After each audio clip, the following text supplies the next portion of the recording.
This is Jaron LeQuint Fisher with a Fantastic Arcade 2014 highlight.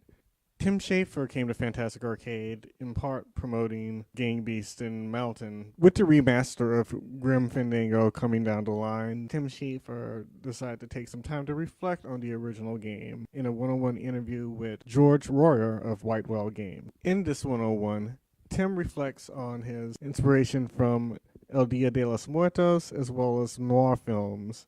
Talks a bit about the LucasArts philosophy on designing puzzle games. Gets into talking about some of the things they're looking to do with the remaster, as well as the process of going back and collecting some of the original assets from the original game.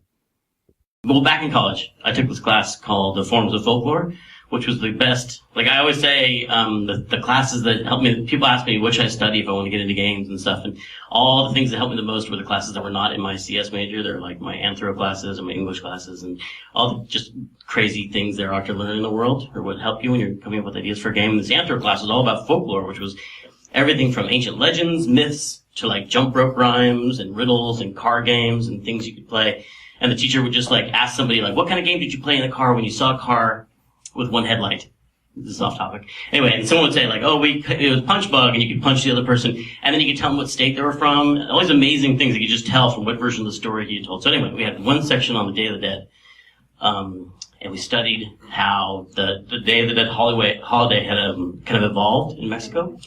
And it was so fascinating to me because there's this very serious religious holiday in the Catholic Church, Todos Santos, which is like, it was about remembering your dead relatives, and it's very reverent and quiet. And then at a certain point, the like Mexican Board of Tourism was like, we should kind of amp this up a little bit. And so, like, some of the towns are doing it right, and they have the sugar skulls out, and they have the festivals and the parades and stuff, and like, we should, so I just love that angle where it was like a serious religious holiday, but also kind of like a little commercial angle, like, let's amp this up and really get into this. And then I saw, the little, sometimes they're called calaveras or calacas, the little, paper mache skeletons, and the little dioramas of them.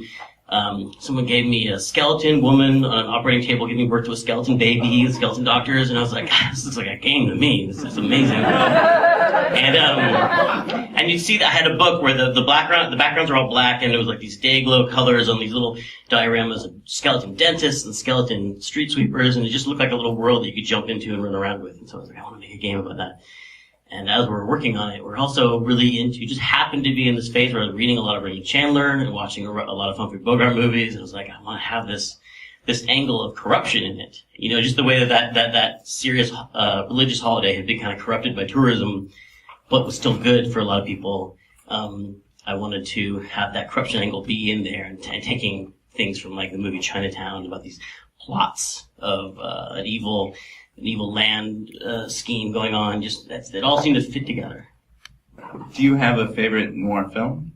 Like, there's a lot of Hollywood noir and Grimm's. I mean, I think my favorite film of all time is Casablanca. Mine too. Yeah, Casablanca Party. That's so good. And I always felt that answer was always obvious because it was on TV a lot when I was a kid, and I always thought, well, everyone's seen it. But a lot of people have not seen Casablanca, but it's an amazing movie. I just think it should be what like film schools should just be watching that movie over and over and over again because it's just really great. And it's got, Rick is just such an awesome character. Him in his white tuxedo and just sitting there drinking and smoking and bummed out. He's just amazing, just heavy. Everything weighs so heavily upon him. And Manny becomes that in the second year. Yeah, that's why Manny has a white tuxedo for sure. Yeah. Rick. But then he kind of becomes Humphrey Bogart from Key Largo later on with the sort of captain's cap and the boat. Humphrey Bogart ended up in a lot of He looked good in the sailor suit. He did. Even in the Kane Mutiny, he looked really good in that hat. Good. He was meant to be in that. It was perfect for him. And costume changes. There's not enough costume changes in games. You know, it really shows. That's true. People don't wear the same clothes all the time. So what was finding Grimm's visual aesthetic sort of guidelines? What did that look like, finding that world? Well, our lead artist was Pete Sekel and Peter Chan did all the concept art, and it was one of those weird. I don't want to make it sound like it was easy because I didn't do any of it, but so it was really easy for me. But once we started combining, like let's do like Mexican folklore mixed with noir, which started to become more like Mayan and Aztec mixed with Art Deco. which is like everything all of a sudden looked awesome. Like as soon as you put like Mayan and Aztec stuff in an Art Deco setting, it really looks cool.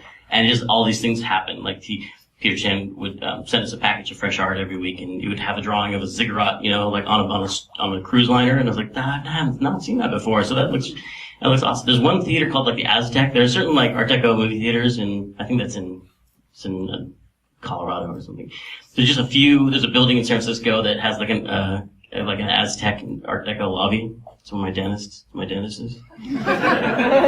in gangster movies, you're really worried about someone getting shot. You're worried about characters dying. It's like, how do you worry about that when everyone's dead already? So we invented that whole idea of sprouting, of like kind of going back to life and turning into a bunch of flowers and making that really horrifying to imagine, because part of the problem was, as we were stealing stuff from a lot of different sources, Chinatown has this great plot that I'll just spoil for everyone now. No, I won't. But you uncover this land scheme that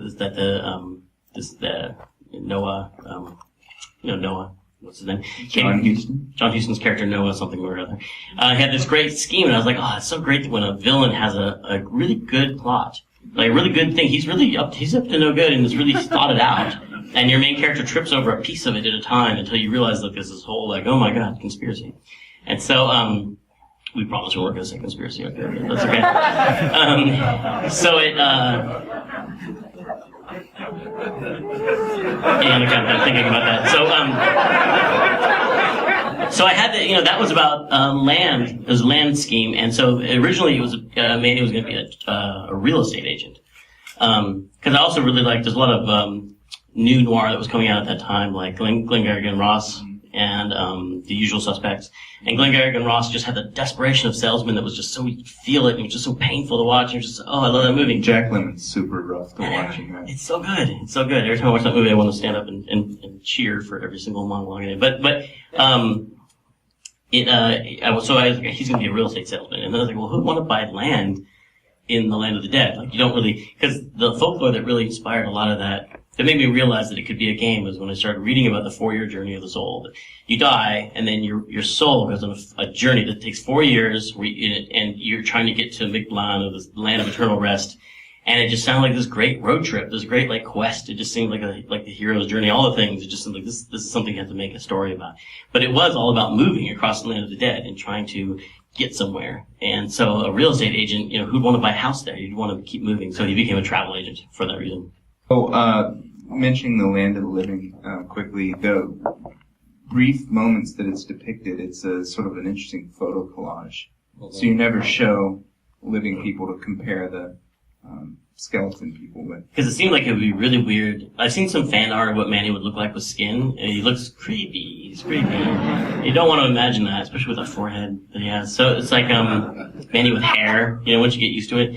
And so the land, having actual people, we thought, and also 3D, the whole reason we made the game 3D, because this is like 1998, we started in 96, and there was a lot of pressure to make 3D games, and I was like, I hate the game. 3D looks horrible. It looks terrible. But I really liked some aspect of it, like Alone in the Dark came out, and you could see the zombie from 2 different camera angles, and I was like, that's really cool. Imagine seeing one art asset from 2 different angles. It's mind-boggling. And there's a game called Bioforge, you've ever seen? It was an Origin game. Yeah, that was local, I think. It was local, yeah, Texas. Yeah, I think so. Yeah, it was Origin, yeah. And, thank you. And it, had pre-rendered backgrounds, and you moved a character through it, and so, I still didn't like the way that 3D looked back then, because it just looked like everyone was like cardboard boxes that had been taped together, and they had like all their details were just drawn on the outside of the boxes. But then when you see those little paper mache skeletons, all their bones are drawn. They don't model the rib cage. They just make a big wad of paper mache and then paint the rib cage on it. And it's like, that looks just like 3D, 1996 3D. That's great. But I didn't say 1996 because it was 1996. So it's like, let's make this could be the art style for the game. And so, but then to put real people in with skin and flesh is like basically I thought it also would look horrible. And so we went for this art style that was like a photo collage, but also because this thing is optical illusion I used to like when I was a kid. If you take a picture of someone from a magazine and you cut out their eyes, like a square around their eyes and a square around their mouth, and then you turn them upside down and put them back on, they just look like the devil. It's fun. That sounds scary. Yeah, try that right now. What didn't work? Well, the thing that I really thought would work really well, one of the things that was great about Bioforge is that you could travel through all these different camera angles. and the camera would be above you, and then to the side, then underneath you, looking up. And the thing that made it not confusing as a player was that you could just push the forward button. Had these amazing tank controls, which were really successful. I thought, I loved tank controls, and at the time, well, I'm talking about like I really loved. They were normal at the time. BioForge had them, and Tomb Raider, and Resident Evil 1 and stuff. And I always say this is like when we find a picture of my mom with these striped slacks on from the 70s, and she's like, it was very popular at the time. So tank controls were really popular at the time, but I thought it helped with the camera angle problem. But it turned out to be like the number one thing people complained about in the game was driving these tank controls around. And part of it's because like it was built for this number pad on the side of your keyboard that not everybody has. They were using the other keys. I'm really good at it. So in the new game, it's still there, but it's we'll have other controls for younger kids. Don't know how to work the tank controls, so we put in helpful controls for the now generation, who wants to just push in a direction, have the character go that direction. And other radical ideas. They're spoiled. The remaster, what's that like, revisiting all that stuff? Sort of, are you changing much, or? Yeah, we are trying, like, the way, we're doing a little documentary about it. I don't know if you've seen it, but one of the programmers on it describes it as trying to do like a Blu-ray of Casablanca, which is just because Grim Fandango is better than Casablanca. No, but like, instead, some people want us to remake it from scratch, but we were talking about, we want to make the fidelity of the original version just look a lot better and sound a lot better and play a lot better. So it's the original, that was the handcrafted art was, we just really liked the art. We just wanted to like have, we have modern lighting techniques we can do, and we can up-res these textures of these characters, and we can do things to make it look better, and we can actually take the sound. Some of the songs our composer Peter McConnell was unhappy with the electrical versions he had to use of all the symphonic parts, and so we're actually going to re-record those with the Melbourne Symphony Orchestra. That sound amazing, which is going to sound great. Cool. Yep. And it's a lot of Melbourne fans out there. So just making it look and sound and adding, like I said, those modern controls for people to play it. So how do you go about figuring out the sort of arcs of characters and overall pacing in your games?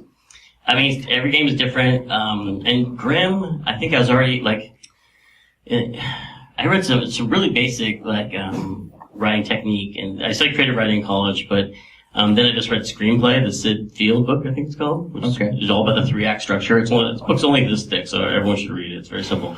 And it just lays out how basically you set up a 3-act structure and plot point 1 and 2, and you don't have to follow that formula for sure, but it helps you think about why they work, and then you can think about how you can use these devices in your own writing. So I do think about the first act and how that's going to turn around, the second act, how that kind of conflict is going to escalate, and then what kicks off the third act, and all these technical points that you think about, the lowest point your character goes through. And some people go more for the hero's journey type archetypes, which I think kind of get a little overstated sometimes, because people treat that as a formula you have to stick to. Your hero has to go through this period of this, and you don't have to. It's just to me, just like a bag of tricks you pull from.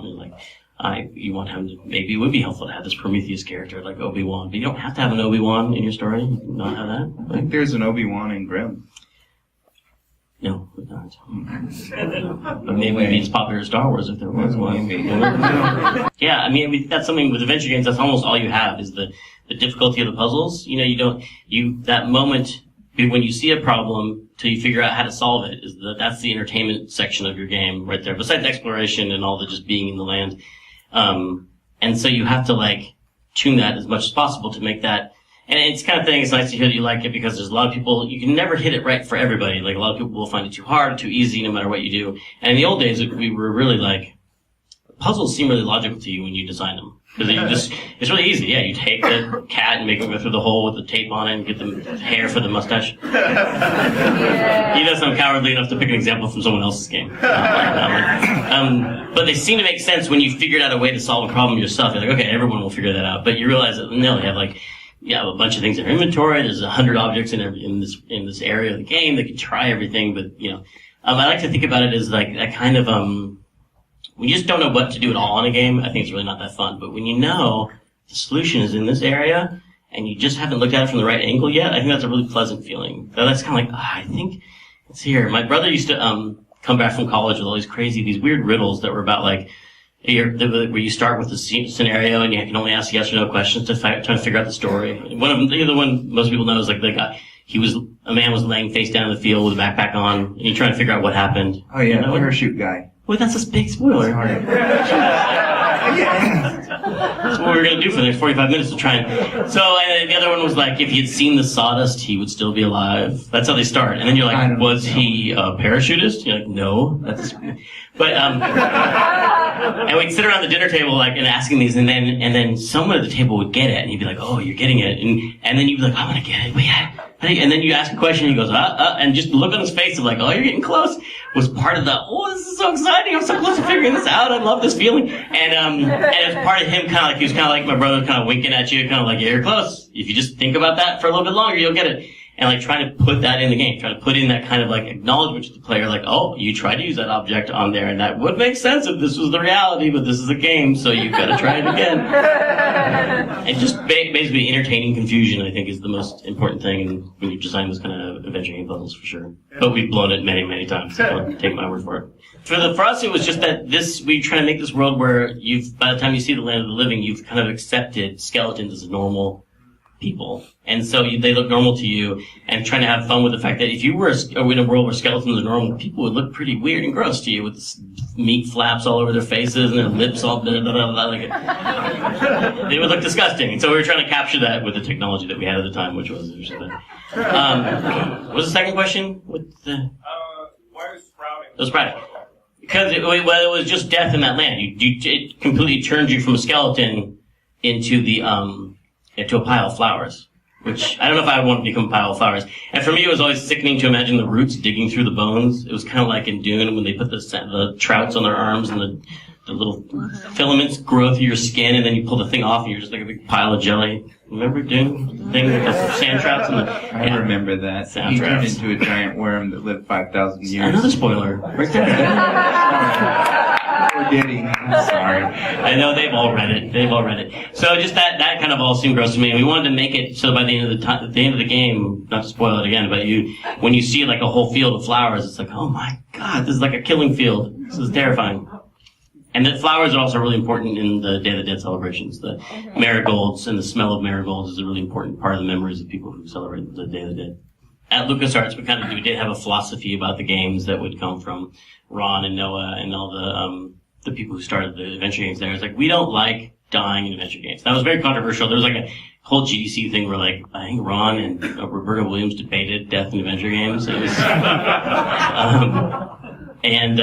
and Ron's theory, which I agree with, is that when you kill a character and you go to a load screen that would say like, do you want to reload your game? Like you've been popped out of the fantasy of the game, and it kind of breaks that.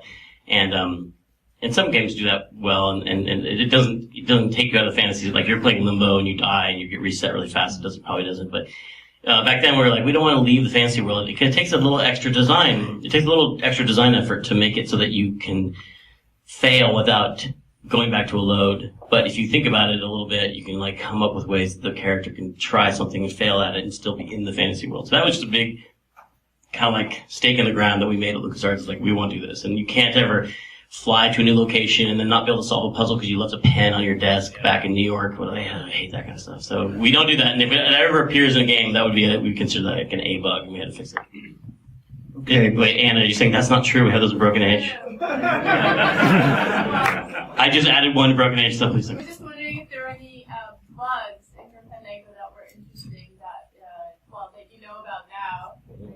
There was. I was horrified. Just last year, I found out a bug that apparently has been in there since the beginning, which is if people were talking about how the plot didn't make sense. And I was like, I wrote this really big explanation where Domino tells you about the plot of the number 9 tickets and the counterfeiting and how it all works. And people are like, I've never heard that in the game. What are you talking about? And the bug is in the code that I wrote, which checked whether you talked to Domino. If the Lua file wouldn't load twice if you'd already loaded it before, but it checked to see if this other Lua file had loaded, which was talking to Domino in year 1. So if you talk to Domino in year 1, when you go to the island in year 3, he never talks to you about all this interesting stuff.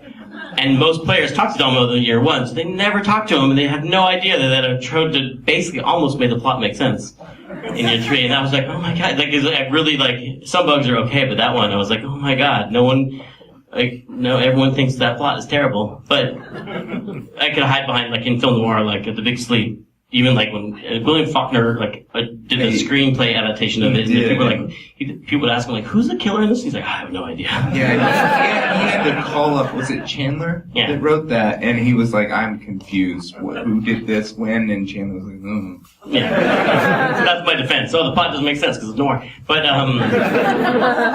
the people behind residualvm.org fixed the bug, and I was like, "Thank you, that's awesome." So, but we're gonna fix it in the remaster too. So. Did you have a hard time finding any of the original assets? Like, it was made so long ago. Did you still have those computers? Do you still have those files? Oh God, yeah. The digital archaeology going on is really intense, and it involves like trying to find people we haven't talked to in 20 years, and like, did you ever back up your computer? There's things that, it's something you never think about. Like when you walk away from a game and you're done, you're like, it's so fresh. You never think about archiving it. You know, a lot of people don't. And then years later, you're like, oh man, why didn't we even? There's stuff in our own games, like Psychonauts. We talk about like, I always wanted to make a calendar out of those little scenes of the cast in every level, and they're like, oh, we don't have those files anymore. I was like, what?